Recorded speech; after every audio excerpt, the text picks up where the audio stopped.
In this family, you no longer matter. That's what my father said, not in anger, not in a heated argument, but calmly, clearly, like he had already thought it through, like it was a conclusion, not a reaction. My name is Zayn Malik, and that sentence didn't just hurt, it changed everything. It happened during dinner. Nothing special. Same table, same routine, same invisible tension that had been building for years. My younger brother, Ollie, sat across from me, confident, relaxed, scrolling his phone between bites. My mother kept placing food on his plate, even when he didn't ask. My father watched him with quiet approval. That was normal. What wasn't normal was how silent I had become, not because I had nothing to say, but because no one was listening anymore. So, my father said suddenly, looking directly at me, "What are you doing these days?" A simple question. But in this house, it never was. "I'm working on a project," I replied calmly. "What project?" My brother cut in immediately. I paused, because explaining something to people who already doubt you feels pointless. "It's still early," I said. That was enough. Ollie smirked. "Translation, nothing," he said. A quiet laugh escaped him. My mother didn't correct him. My father didn't stop him. That told me everything. "I didn't say that," I replied. "But you didn't say anything either," Ollie added.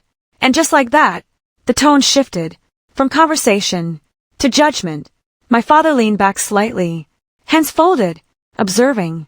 Then he said it. "Your brother is building something real," he said, nodding toward Ollie. "He has direction, responsibility." I stayed quiet, because I already knew what was coming next. "And you," he continued, "you're still figuring things out." Figuring things out. That phrase sounds soft, but it isn't. It's a polite way of saying, you're behind. You're not enough. You don't measure up. "I'm working on it," I said, calm, controlled, but my voice didn't carry weight anymore. "Not here." My father shook his head slightly. "How long does it take to work on it?" he asked. No anger, just disappointment. And somehow, that felt worse. My mother finally spoke. "Maybe you should just do something stable," she said. "Like your brother." There it was again. Comparison. Always comparison. As if success only exists in one form. "I don't want to follow the same path," I replied.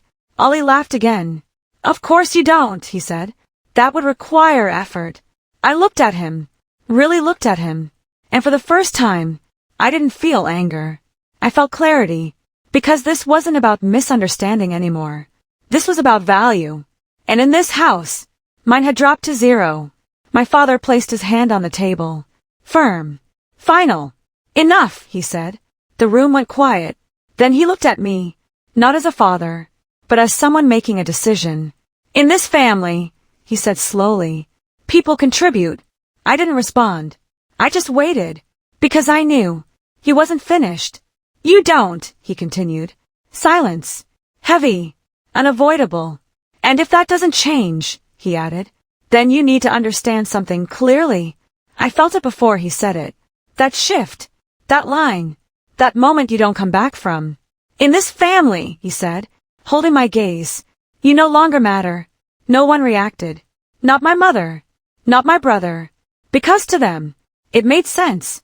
That was the worst part. It wasn't shocking. It was accepted. I sat there, still, calm, but inside, something ended. Not emotionally, not dramatically, just completely. Because once someone tells you that you don't matter, you stop trying to prove that you do. You stop explaining. You stop asking. You just redirect. I stood up quietly. No argument. No raised voice. No scene. "Where are you going?" my mother asked. I picked up my keys. "To work," I replied. Ollie laughed under his breath. "On what?" he said. I paused at the door, then said something simple. Something that doesn't need your approval. And walked out. That night, I made a decision. Not out of anger. Not out of revenge. But out of clarity. If I didn't matter to them, then my time, my attention, my energy, would go somewhere else. Somewhere it actually counted. Because value isn't given. It's placed. And I had been placing mine. In the wrong place. For too long. What they didn't realize was that I wasn't lost. I wasn't behind. I wasn't figuring things out. I was building. Quietly, strategically, patiently. And now, I had no reason to hide it, or share it, or include them in it. Because when someone tells you that you don't matter, they don't expect what happens next. They don't expect you to actually listen, and adjust, and move on. But I did, and that's where their mistake began. I didn't go back the next day, or the day after. No dramatic exit, no announcement, just absence. At first, no one noticed. Why would they? When someone doesn't matter, their presence and their absence feel the same. I rented a small workspace across the city. Nothing impressive. Plain desk, old chair, a whiteboard that still had someone else's notes faintly visible. But it was enough, because for the first time, everything there was mine. My time, my focus, my direction. No interruptions, no comparisons, no voices telling me what I wasn't.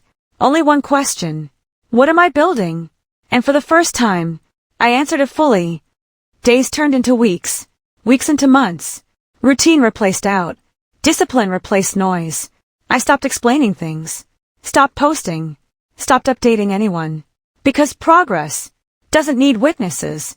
It needs consistency. My phone would light up occasionally. Family group messages. Pictures. Jokes. Updates about my brother. Ollie just closed another deal. Proud moment. Future is bright. I didn't respond. Not out of anger. Just distance. Because I wasn't part of that world anymore. Not really. One evening, I got a call from my mother. I almost didn't pick up, but I did. Where have you been? She asked. No greeting. Just concern wrapped in control. Working, I replied. On what? She asked. Same question. Different tone. Something important, I said. A pause. Then, you've been gone for weeks, she added. You don't even come home anymore. Home. The word felt unfamiliar. I've been busy, I said. That's not an answer, she replied. I didn't argue. Because I wasn't hiding anything. I just wasn't explaining anymore. You should come for dinner, she said. Your father asked about you. That caught my attention. Not because I missed it, but because it was new. He asked. I said, yes, she replied. He said you've been quiet. I almost smiled. Quiet. That's what it looks like. When someone stops seeking validation. I'll see, I said. Not yes. Not no. Just uncertain. The next few days, something shifted. Not in my work. In them. Ollie stopped posting as much. My father's messages in the group became shorter. Less confident. More measured. Then one night, another call. This time, from my father. I stared at the screen for a few seconds. Then answered. Yes, I said. A pause. Then his voice. Different. Less certain. Where are you these days? He asked. Not accusing. Just asking. Working, I replied. Silence. Then. You've been consistent, he said. I didn't respond. Because I knew what he meant. He had noticed. Not what I was doing. But that I was doing something. Regularly. Without noise. Without needing them. I heard something, he added. There it was. The real reason. What? I asked. That you're involved in a project, he said slowly. Something growing. I leaned back in my chair. Because now, the shift was complete. They weren't questioning me anymore.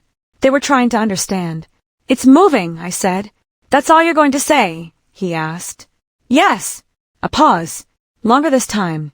Because now, he felt what I had felt for years. Lack of access. Lack of clarity. Distance. I see, he said quietly. Glowing star moral of the story. When people stop valuing you, don't fight for attention, redirect your energy. The right results will make the right people reconsider, without you saying a word.